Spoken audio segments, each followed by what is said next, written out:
Gabe,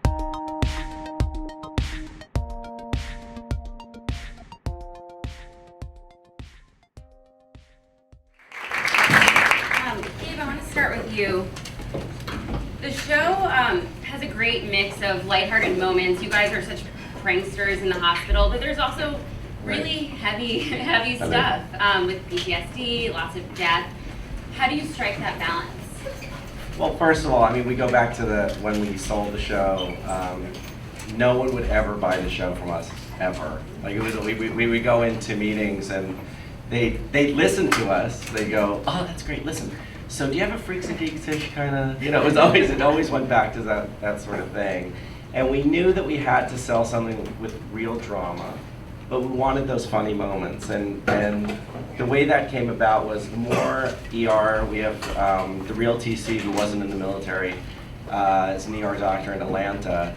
And he says you go from these moments of like the funniest thing ever to then trying to save a 6-year-old. Like, it's just nonstop, and that's the reality of their world. So it was trying to get actors that could handle both with no problem, and we were very lucky. So everyone handles both, flawlessly, so we're lucky. As we just saw in the episode, things are probably going to get a little awkward for your character, among others. Talk about the fact that Scott's character, he's going to be there full time. You guys just made out in the back. Tricky. Yeah. So she's kind of found herself in a little bit of a love triangle. I mean, things didn't work out for her and TC, but obviously there's still feelings there. They're going to be bound to each other no matter what. But then she's got a relationship with Scott Wolf's character, who, he's like the guy that's great on paper. He's so opposite from TC, but he's just, she knows she can't go back to TC, but he's not. Yeah, I'm not explaining myself. But yeah, I mean, it's gonna get a little sticky. Like, she knows that Scott's it. I mean, Scott's the guy. He's everything. She's been through all these mistakes. They met in Baltimore, went to school together, and so they, he's the guy she should bring home, but she still has this thing for TC. So. Right. We see on other medical shows like Grey's, there's so much hooking up and interdating between the colleagues. Is romance going to be a big part of the show, or is that not really the focus? It's a mix. I mean, it's really a mix. I mean, we want to concentrate on the cases and sort of concentrate on the military and sort of get all this stuff in, but it's a big part of the show. And plus, when you have 9 ugly people like we do, you want to try and get them together and see the relationships and how they work. But that's not the center of the show. It's part of it, and we'll definitely interweave that. Brennan, we kind of saw at the end of this episode, but as viewers are seeing, we're learning a lot about Drew and his backstory, and now his boyfriend might be coming home. Talk about how he's going to get more comfortable with his sexuality as more and more people he's confiding in. It's funny, I don't know if he actually becomes more comfortable with it, but it does get out there, yeah. and it creates this thing where it's just that now he's got to deal with the next level of it, and so obviously there's going to be, it comes to a head in the episode, I think after this one, no, 2 after this one. It's kind of where he's forced to deal with it, and Rick does. We see who Rick is, and Rick comes home, and he hasn't actually. In the first episode, TC calls him out. In the one that comes this Tuesday, with the previews that you've seen, Krista's character kind of figures it out, but he's actually never. He's never offered it up, you know what I mean? He's always been kind of found out, and I think that's an interesting way to go about it, because we can do it a little bit slowly that way, and then he gets a chance to kind of, because it's just such a hard thing for him to do, and the fact that he's still in the military, as much as we try to keep, obviously religion and politics out of this, whole mix, and Obamacare and all that stuff. We try to keep it, emotional and with the characters, and so we stay away from that stuff. But there is still that truth in the military in terms of, I know Don't Ask, Don't Tell has been repealed, but if you talk to people, it's still a real issue over there. And he loves the military so much, and he wants to be a part of that company. So it's still a big struggle for him, but he also, he loves these people and he wants to share, himself with them and be a part of it. And it's just it's a great struggle that he's got to continually deal with, and there's going to be different, people are going to find out, and then how do those people react, and then how are you going to deal with that? And so there's always going to be that balancing act with him, and I think that's the fun part as an actor, is playing with that and see what Jeff and Gabe are going to do with that and how it affects relationships and the workplace and everything else. We see how he sort of takes out his frustration in the boxing rink, or Right. As more people find out, do you think he will learn to get out his emotions by talking to other people and not, smacking them in the face? You have kids. I'm not sure it's so much a I mean, it's certainly an outlet for him. You know what I mean? And and there's certainly an aggression there that he gets to to get that out. But it's also, there is something, I mean, just in terms of what I know about MMA, it's more about, and he explains this in an episode, it's the camaraderie, you know what I mean? There's that brotherhood of these people that you learn from, and it's not so much the aggression, it's always about, for Drew, it's about the camaraderie and the brotherhood, and he found that in the Army, and he finds it in this ER setting where there's this band of misfits where everyone feels like they're an outcast for different reasons, and the audience slowly finds out what those reasons are. But there's this, because of who we are and kind of just our, we're cut from the same cloth, adrenaline junkies, people who kind of want to bury their head in their work because they don't necessarily want to look at themselves for various reasons. And they find this interesting bond amongst them. And, I think as people, we're always looking for that. We're looking for people who are similar to us. They may be from different backgrounds, but you got that one bond there. And so I think even fighting, even though it's an individual sport, because of who you do it with, and he does it within an Army setting, Army versus Navy and stuff like that, he gets that. He gets that kind of camaraderie, which is something that maybe he's never had, growing up, because he's always felt like an outcast. So it's something that really, satisfies him and fills something. Mm-hmm. Freddie, towards the beginning of the series, we saw one side of Rehearsal, but he's really starting to open up now that Daniella, your character, has told him it's okay to talk. Is that, during those conversations, is that when we're going to see the more, sympathetic side to him come out? Well, he definitely evolves from episode 1 all the way.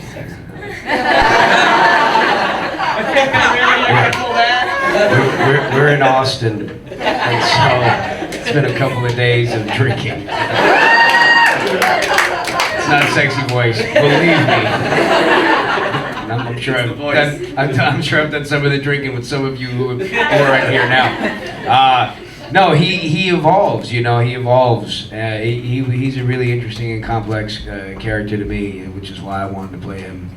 And he's in a really unique position where he's a guy who has to run a business, right? Like anyone here who's run a business before, sometimes you got to make tough decisions. And in his case, the tough decisions are about people's lives and people's health. And sometimes those decisions cause someone to lose their life, or for someone not to get health. And so that puts someone in a very awkward predicament, where they're battling their own moral values and their own moral point of view versus work.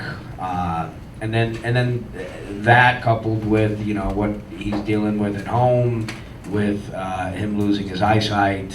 He's a guy who has a lot of inner turmoil.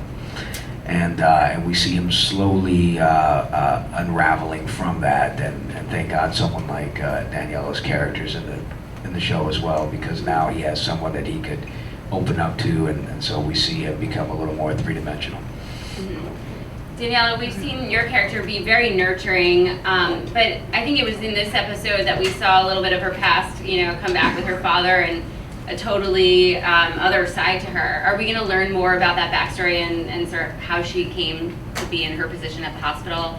I hope so. Hello? Yeah. I hope so. Yeah, no, when I first read this episode, I was so excited because it also helped me. It informed me.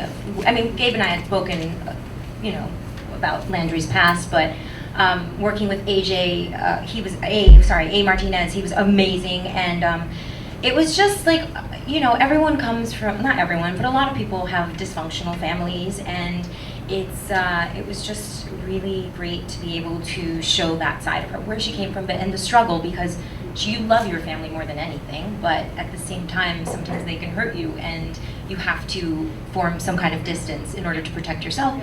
And she's used it. Landry's used it to accomplish so much. So. Well, even though Landry and TC were definitely keeping things casual, I mean, I imagine this is going to get, tough for her if she does find out, I guess, about what's been going on. There's a big cat fight. Yeah. Next episode. And it's in slow motion.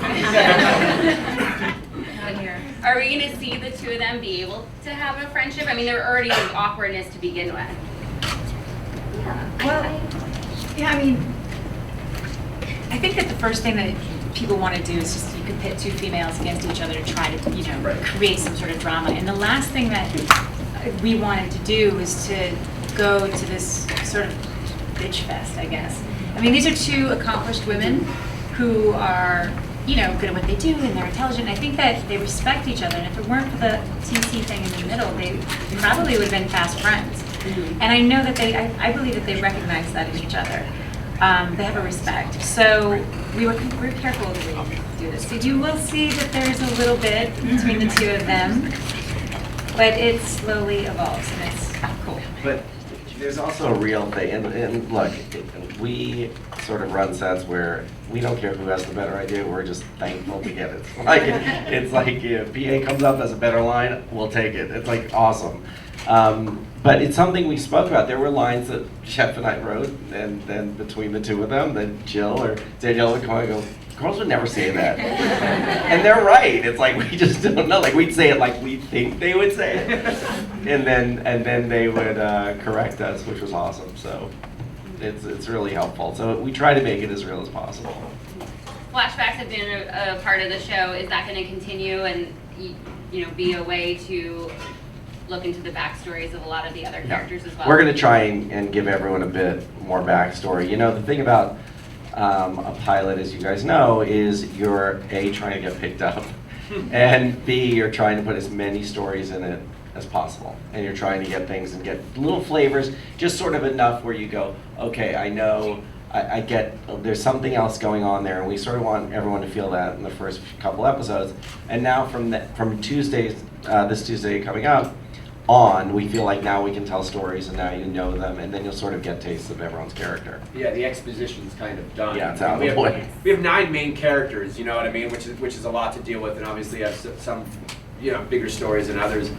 But we have 8 episodes that we did, and every character kind of gets their moment in the sun. You find out something about every character, because the great thing about this show is every character is broken for some reason or another. It was either brought upon, by themselves, or it was kind of forced upon them, or it was, but every character's got this struggle that, not necessarily a secret, but just something that they haven't quite got over yet. And in dealing with all that stuff and everything else, the audience slowly finds out about it, and through the relationships, they're kind of brought to the forefront, like Danny being someone for Freddie to reach out to, we find out about his. Me being outed by various people, I'm forced to confront mine.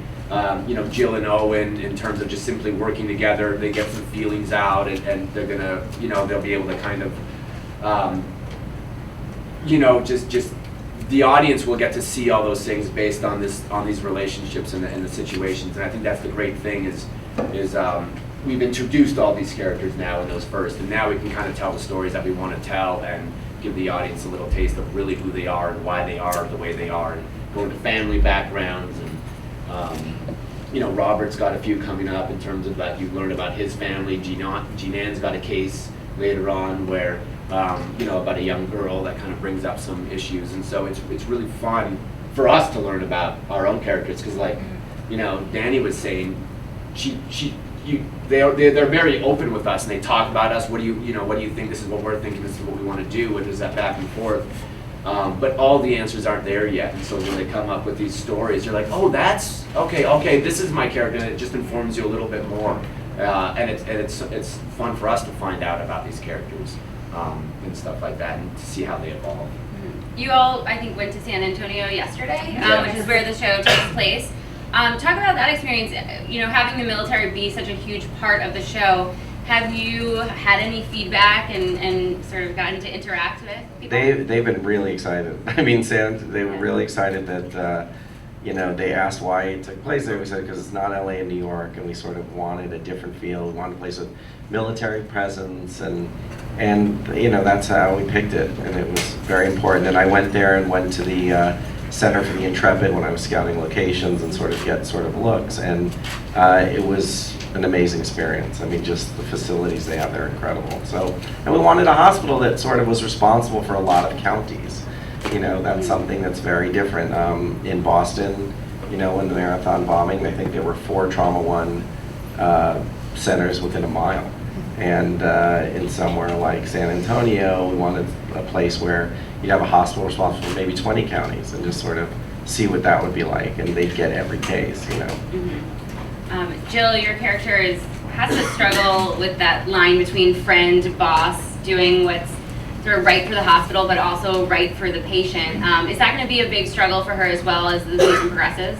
I think that she finds the balance eventually. Like, she finds her footing. She starts off jumping into the deep end of the pool that you see in the pilot, where she has a lot of different personalities and people that she has to navigate and figure out. But she hits her stride. It takes a minute.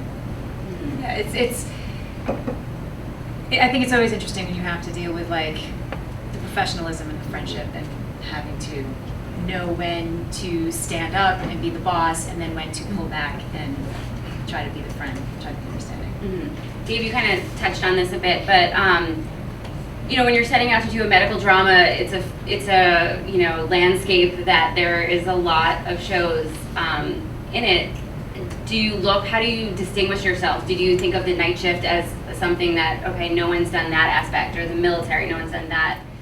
Is that a big part of the process? I think it was also us saying, like, what would be our version of a medical show? I mean, coming from Freaks and Geeks and all that Judd stuff, it's just sort of, how can we weave that kind of comedy but keep it real, and then do the action stuff that Jeff and I would, when we talked about it, I said, what if we could do 24 in a hospital? Like, what would that be? And like, could we add all that stuff and be real, mix all this, all this stuff together. And I think that was important to us. And we started seeing cases where, these amazing, EMTs or people who pull over the side of the road, or surgeons, and they all had these military backgrounds. They were combat vets and medics over there. And, there's this confidence, and I think that's what we wanted to see. And we heard one of the guys, when we were coming up with the show, and all these news reporters panicked, go up to him and go, I think it was Gabby Giffords. They went up to the surgeon and they said, what are you, were you nervous? I mean, she was coming to your table, and he goes, no one dies on my table. And we're like, who's that guy? Like, who has that confidence?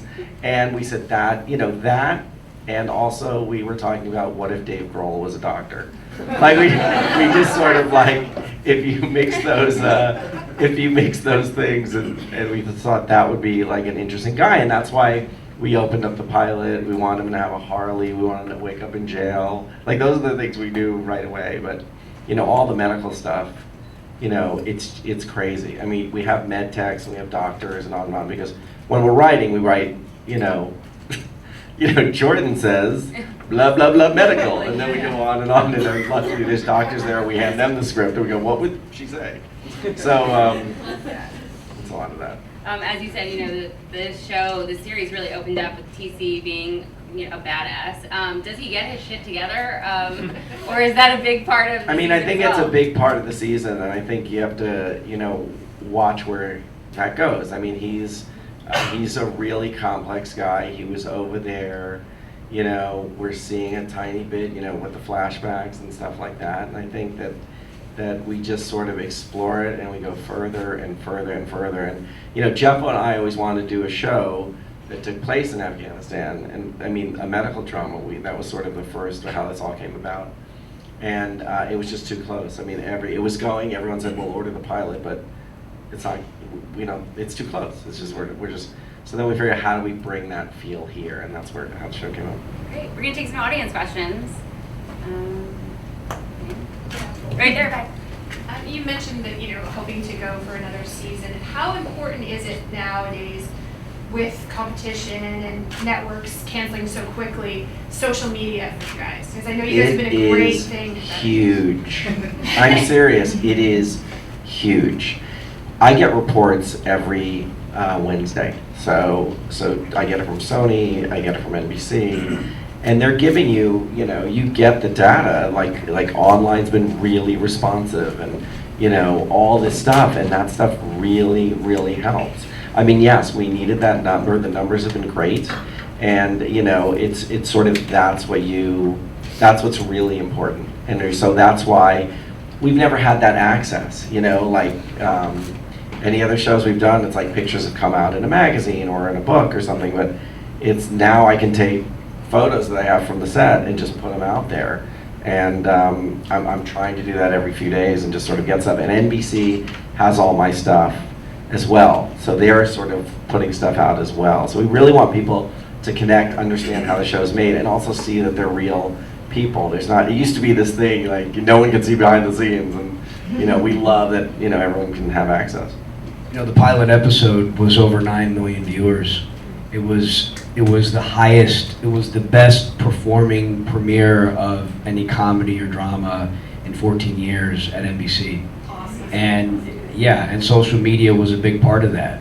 And it's new for me too. This is the first project I've had to come out that social media is such an integral part of it. So it is incredibly important. Are you guys comfortable with doing it? Oh my God. Let me tell you something. Maybe too comfortable. The day after. There's a lot of things we won't tweet. But, no, the day after, like Jeff and I we're so, you have to understand our history if you don't. They hated Freaks and Geeks. Everyone hated that show. We were making a show and we were the biggest losers on earth. Hated us. The media hated us. The network hated us. They hated the lines. Every time we wanted to change a line, no, we hate that too. There was never like, oh guys, you're doing a great job. Like never. It was none of it. And so, so the day after, Jeff and I started reading all this positive reaction, and I'm literally responding to them personally. I'm going, oh my God, thank you so much. And I just realized there's a lot of people. Like at 2 in the morning, I'm going, oh my God, they're still here. There's a lot of people. So we love it. I mean, it's amazing to us, and the cast has been incredible. I'm so new to it, so it's very cool. Yeah. Hi, Lou.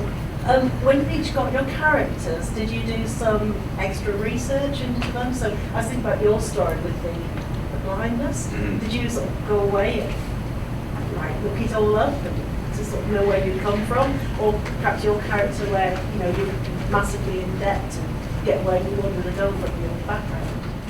Yeah, well, a lot of my research came really from Gabe and Jeff. He as I said before, he was a complex character. But what I didn't want to happen was I didn't want to play a character on TV who was wagging his finger at everybody and saying no. To me that wasn't interesting, and it wasn't interesting to Jeff and Gabe either. And so a lot of the research came about by us discussing it and talking about the complexities of it and where it went. And what someone in that position would go through. So it was more about the emotion, more about the emotion and what was going on inside. Yeah, the same goes for Landry. Although, I have to say, the character who Landry is pretty much based off of, kind of, Holly, right? She's a therapist that works at Cedars, and I was able to speak with her every week. And so every time I got a new script, I would talk to her about the cases, how she would diagnose, how she would treat, and she was amazing. And it was amazing. And so that I was very, very lucky that I was able to have that. The other thing that she's not saying is that so when we're casting Landry, and we see Daniella and beautiful and smart and all the stuff, and they're like, she's real, like, is this like, you know, oh yeah, the beautiful therapist, and we show them Holly, the real therapist, stunning. Like, I mean, like, she walked in, we had the writers, we had a lot of people come in and speak from ERs, and we had a lot of groups before I left for Albuquerque, and just had, you know, people come in, and Holly was one of the people, and we thought she was an actor. Like, we totally were just like, oh my God, who's this?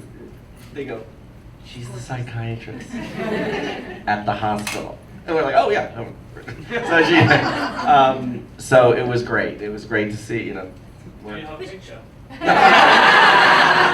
I'll find a picture. I got to post it. I'm gonna ask if I can post it. So you're acting right now. What about you, Brendan? Were you proficient in fighting, first of all? I trained a little bit. I had done a film earlier on where I played a fighter, so I trained a little bit. That's a publicist for it. It's called Only I. So I trained a little bit with actually Big John McCarthy. He's got a place in Valencia, and I knew him through my trainer, and so he kind of took me through the, you know, he gave me some lessons there, and then for this one we had some real fighters because Albuquerque's a big MMA town. You got Greg Jackson's gym there and everything else. And also Jeff Judah. And Jeff Judah is such a big MMA. I know nothing about it. So in the pilot where Brendan takes down this you know, crazy patient, I go, yeah, you know, you just put your arm and, you know, just kick him. Jeff goes, what? No, we're gonna have a guy there. He's an expert. He knows MMA. And I was like, I'm out of this. I don't even, I don't understand. I mean, if you don't know, I mean, Jeff Judah is tall, 6'5", he looks like he's in prison. Bald guy. He looks like the guy you don't want to meet in the prison bathroom.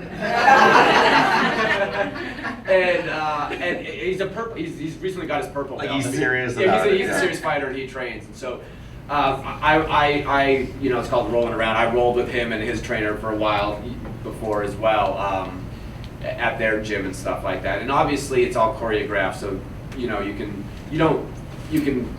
you want to know how to salsa if you're going to salsa, but at the same time, if you know it's just a little piece of the pie, you know, you can kind of learn it on the day and choreograph it if you got a little bit. And Sandy Buxtaber, who directed the next episode, is also trained MMA. Yeah, he does Krav Maga, so I mean, so it's all these guys that, but yeah, I mean, you do that, but my, and I knew we'd always have a medical, you know, a med tech on set. We have this woman, Susie Schelling, who's just incredible, and she lets us know everything, and so it's those things that you feel you can kind of learn on the day, and just you don't have time necessarily, and you're learning and you're busy.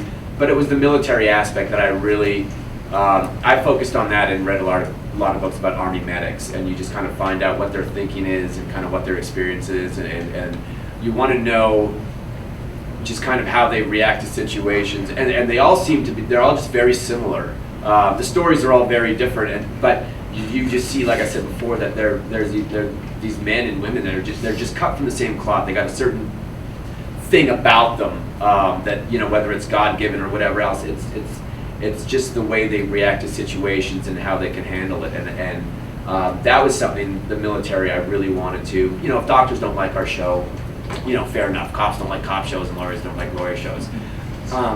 So you're kind of okay with that, but the military was such a, that's something you really want to do right. You know, you want to do right by those men and women just because of what they do. It's just so incredible, and so that's something that I put more of my focus on than anything else, because I didn't want to disappoint those men and women. More questions right here. Military seems to be obviously a big running theme for you guys, and in this part of the country specifically, you have huge bases, and it's a kind of woven into the core. But from the cast standpoint, does anybody from the cast or writing have a background with military and a family that they draw on? I have a lot of military in my family. My brother is an MP. He served in Iraq for 3 years.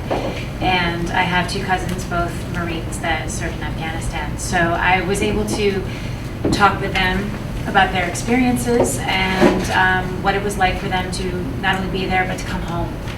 So that really hit for my character because, of course, her relationship with TC, who's dealing with PTSD.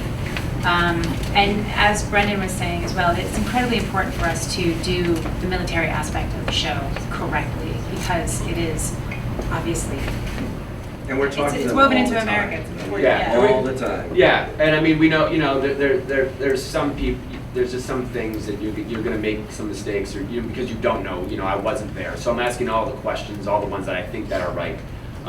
But it's something as simple as like, you don't let your dog tags hang out. You know what I mean? You keep them inside there, and everyone's. You know what I mean? It's just little things that you would recognize. And so we're very aware of them, and I have no problems when I get someone, on social media or Twitter or whatever else telling me like, that's not the way you do it. Yeah. My brother was like, if he saw a picture of us hanging out on set, just one little thing that I was like showing stuff, he'd be like, make sure those dog tags are inside. Just little things like that. And one thing hit me in a way too. I read it. It was on the night page, the night shift Facebook page, and I forget who it was. It might have been me. It might have been Owen. But we had posted just kind of a behind the scenes in the military garb, and you kind of read down a whole bunch of girls going like, "Oh, you're gorgeous, Owen." and then this one guy wrote in there. He goes, "That uniform's not a fashion accessory, sir."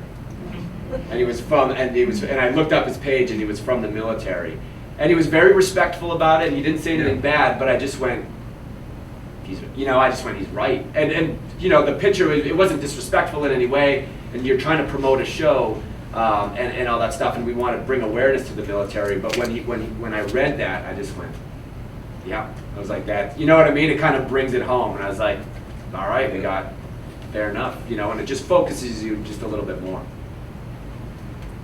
Back there.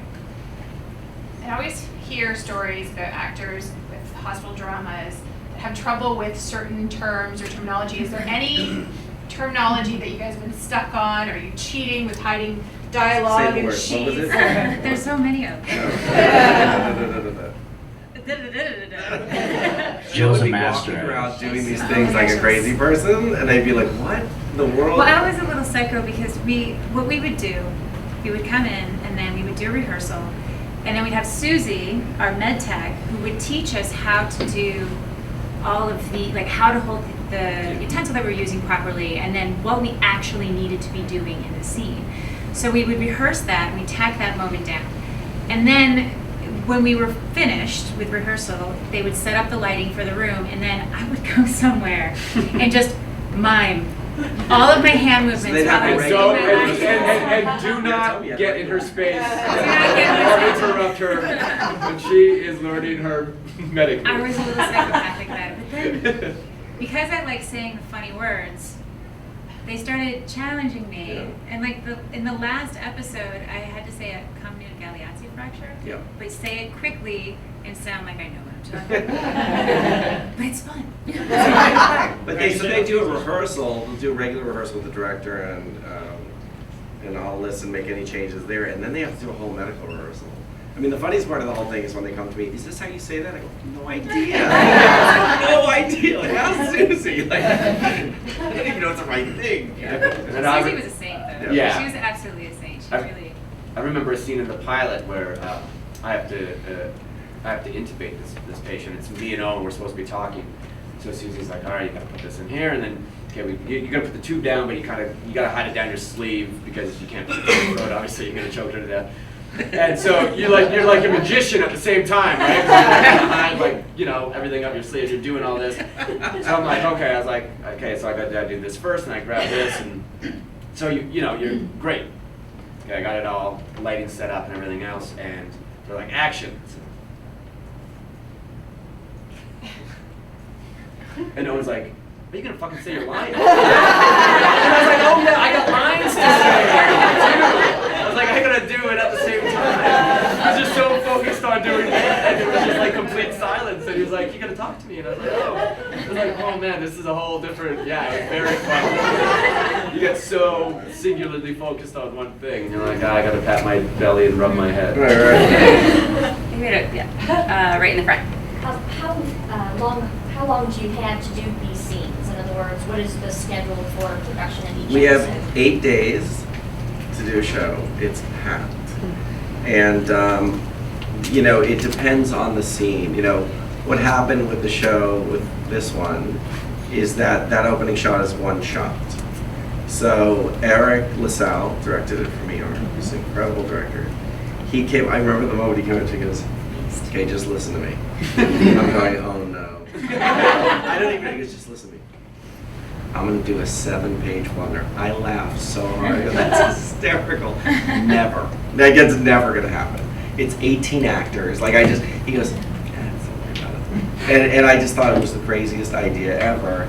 And then he did a rehearsal with our first AD that was the funniest thing I've ever seen. The set's empty, no one's there. And our poor AD is playing every single one of those. And Eric's like this. You know, he's running with this poor guy, you know, like playing every character.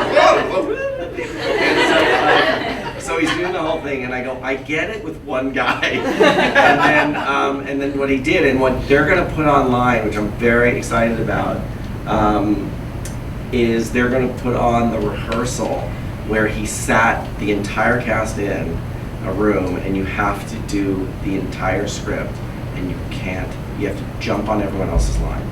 So everything has to be just like, at the end of the line, jump, and you don't want to be the person who fucks up because you're dead. So, he'll let you know. And he'll let you know. And it was like conducting. It was like he just sort of, and we did it, you know, a bunch of times, and then put it on its feet. It was long rehearsals. And then finally did it, and I think it was 8 or 9 takes, and it was. But it was a 3-hour rehearsal, which generally you rehearse for 10 minutes? Maybe. You know what I mean? Maybe 10 minutes. And he was taking 3 hours, and at that point you're like, we've wasted a lot of time if we don't get, you know, like you have to. But it probably saved us time. In the end, that 3 hours, by the time you had to cover everyone, if you're doing that, it was probably And from faster that moment process. on, I must tell you, we all sort of had this like, oh my gosh, we can do it was just amazing that he sat everyone down also to watch what they had done, because it's impossible. And of course our, you know, Steadicam operator and his poor arm, but it was, they watched it, and it was this sort of thing, like everyone felt like as a team they accomplished something, and then, you know, every episode, you know, it was great. I mean, it's the coolest experience. Yeah. It was very cool. We have time for one more question right there. I was just wondering, roughly, how often do you sing karaoke together? Is it always the same song? Yeah. I've heard that. Brendan has a I've heard you're whole a crowd set list. pleaser. When I get up there, I do have a set list in my head that is, it's about 15 years old. Give the first and the last. It always opens with Faith, George Michael, and then the big finisher is "End of the Road" by Boyz II Men. How dare you? How dare you? That is It is surprisingly a big. Everyone gets involved. I'm disappointed in this crowd. You're special when you're doing this, right? What? You're special when you're doing that. Brendan's Brendan's special a lot. I'm surprised he doesn't have the sexy voice this morning. I can do it. I can do it both ways. Certainly, being special makes it a little easier. Confidence if you're doing it not special. Let's just say that. Right. Yeah. It's Does he look like Janice Afraid? It's very funny because I'm always very nervous the first time. Like I'm always like, I don't want to sing. And then I get up there and I'm like, it's gonna be my show for the rest of the night, people! And like I just lose my mind and like it becomes a one-man show and like no one else gets on the stage generally. So I don't know. Did you pay somebody else? I did pay to get on stage. Yeah.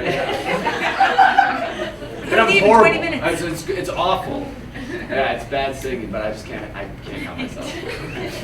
We actually have a karaoke machine we were going to start. Yeah. Well, you know, you get- On that note, I think that's a great place to end. Thank you guys so much for Thank coming you out. all. Night shift.